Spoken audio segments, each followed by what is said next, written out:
راستے سے تکلیف دہ چیز کا ہٹانا صدقہ ہے۔ اگر راستے میں کوئی تکلیف دہ چیز ملے گی اسے بھی دور کر دوں گا۔ آپ نے مزید نیت عائد کی اور کوشش کی کہ اگر کوئی مجھے اسلامی بھائی راستے پر کھڑا ہوا ملے گا تو میں اسے سلام کر کے مصافحہ کر کے اپنے ساتھ مسجد کی طرف لے کر کے جاؤں گا۔ اب غور کریں، ایک وہ بندہ ہے جو تنہا نماز کی نیت سے گھر سے نکل رہا ہے، اور ایک وہ ہے جس نے راستے سے تکلیف دہ چیز کو ہٹانے کی نیت بھی کی ہے، جس نے سلام کی نیت بھی کی ہے، جس نے مصافحہ کی نیت بھی کی ہے، جس نے معانقہ کی نیت بھی کی ہے، جس نے نیکی کی دعوت کی نیت بھی کی ہے۔ مجھے بتائیں، جس کی نیت خالص نماز کی ہو اسے خالص نماز کا ثواب ملے گا، لیکن جس کی نیت یہ 3 کاموں کی اور ایڈ ہو جائے، راستہ وہی ہے، مسجد وہی ہے، پہنچنا وہی ہے، کام وہی کرنا ہے۔ امی جان حضرت عائشہ طیبہ طاہرہ صادقہ زاہدہ فرماتی ہیں کہ بندہ نیت کر بھی لینا عمل نہ بھی کرے تب بھی رب تبارک و تعالی اسے عمل جیسا ثواب عطا کرتا ہے۔ تو یہ دعوت اسلامی کے مشتبار مدنی ماحول کی برکت ہے۔ ہر کام سے پہلے نیت کراتے ہیں۔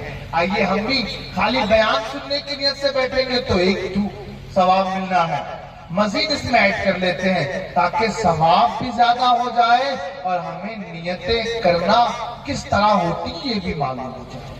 تو آئیے نیت کرتے ہیں، انشاءاللہ ثواب کمانے کی نیت سے بیان سنوں گا۔ سب مل کے زور سے کہیں گے انشاءاللہ عز و جل۔ امید ہے آقا کریم مدینہ طیبہ سے دیکھ رہے ہیں، اس لیے کہ ہمارا تو ایمان ہے نا، آقا کریم بندے مومن کی رگے جان سے بھی زیادہ ہے۔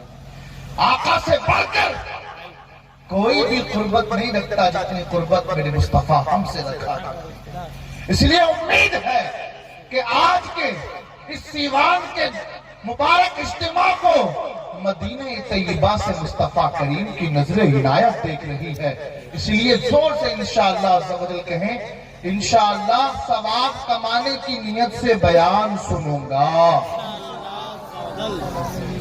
جہاں تک ہو سکے گا باادب جس ٹاپک پر میں نے آپ سے گفتگو کرنی ہے اس ٹاپک کے بارے میں سیدی اعلیٰ حضرت فتاوی رضویہ شریف جلد نمبر 22 میں ارشاد فرماتے ہیں کہ اس چیز کا جاننا ہر بندے پر فرض عین ہے۔ Very important thing, most important thing, انتہائی اہم چیز ہے فرض عین۔ جیسے نماز پڑھنا میرے اوپر آپ کے اوپر فرض عین ہے، ایسے ہی آج کے اس بیان میں جس تعلق سے میں آپ سے بات کروں گا اس تعلق سے جاننا فرض عین ہے۔ وہ ہے اللہ پاک کی خفیہ تدبیر۔ شاید ہو سکتا ہے ہم میں سے بہت سے لوگوں نے فرسٹ ٹائم یہ موضوع یہ ٹاپک سنا، اللہ پاک کی خفیہ تدبیر۔ اس کا مطلب کیا ہوتا ہے؟ اٹ مینس، اس کا مطلب یہ ہوتا ہے کہ پتہ نہیں ہم اور آپ جس حالت میں بھی بیٹھے ہیں نا، اللہ پاک کے علم ازلی میں ہمارے تعلق سے کیا لکھا ہے ہمیں نہیں پتا پیارے اور محترم اسلامی بھائی۔ اس لیے کہ بہت سارے وہ ہیں، بہت سارے عابد و زاہد ایسے ہیں جنہوں نے 40 سال تک خدمت کی ہے، نمازیں ادا کی ہے، لیکن آخر میں ان کا خاتمہ ایمان پر نہ ہوا اور وہ جہنم کے حقدار ہوئے۔ تو اللہ کے رازوں میں سے ایک راز ہے خفیہ تدبیر۔ یہ پتہ نہیں اللہ پاک نے میرے اور آپ کے تعلق سے کیا خفیہ تدبیر فرمائی ہے۔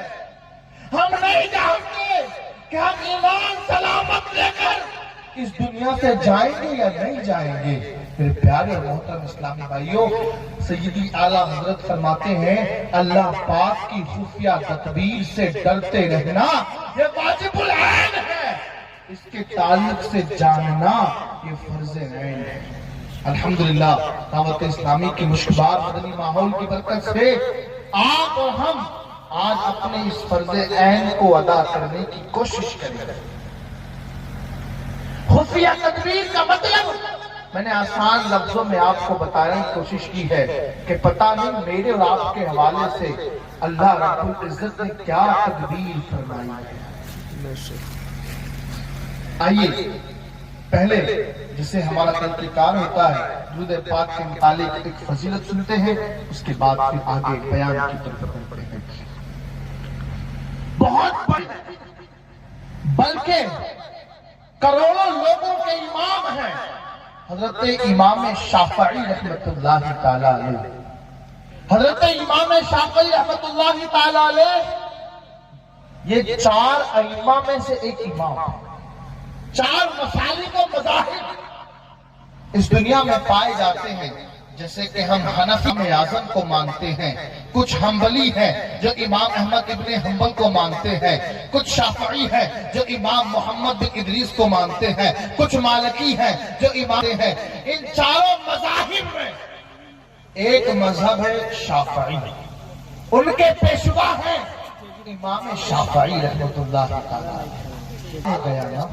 جب یہ بظاہر اس دنیا سے چلے گئے تو خواب میں ان کے دوست نے ان کو دیکھا اور پوچھا، اے امام شافعی، اے محمد بن ادریس، یہ تو بتائیں کہ رب تبارک و تعالی نے آپ کے ساتھ کیا معاملہ اختیار فرمایا؟ ما فعل اللہ بک، رب تبارک و تعالی نے آپ کے ساتھ کیا کیا؟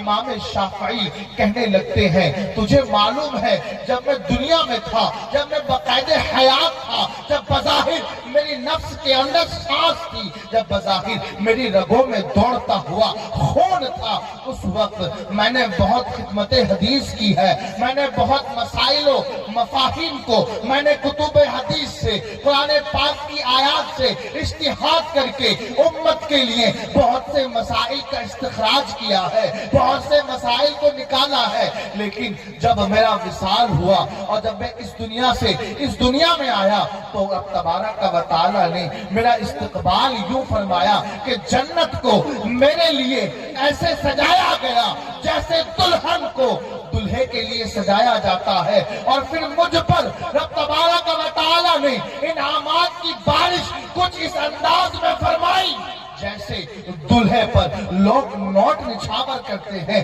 پیسہ نچھاور کرتے ہیں، جس طرح گھر والے دلہے پر اپنی تمام تر نعمتوں کو نچھاور کرتے ہیں، ویسے ہی رب تبارک و تعالی نے مجھ پر جنت کی نعمتوں کو نچھاور کیا، جنت کو سجایا، ساتھ ہی ساتھ میں جنتوں کی نعمتوں کو بھی مجھ پر نچھاور کیا گیا۔ اب وہ دوست کہنے لگا، اے محمد بن ادریس، یہ تو بتائیں آخرکار یہ انعامات، یہ رحمتیں کیوں کر ہوئے؟ وہ کون سا عمل تھا جس کی برکت سے رب تبارک و تعالی نے یہ اعزاز عطا فرمایا، اس طرح تمہارا استقبال کیا گیا، فرشتوں نے تمہارے لیے جنت کو سجا کر کے تیار کیا؟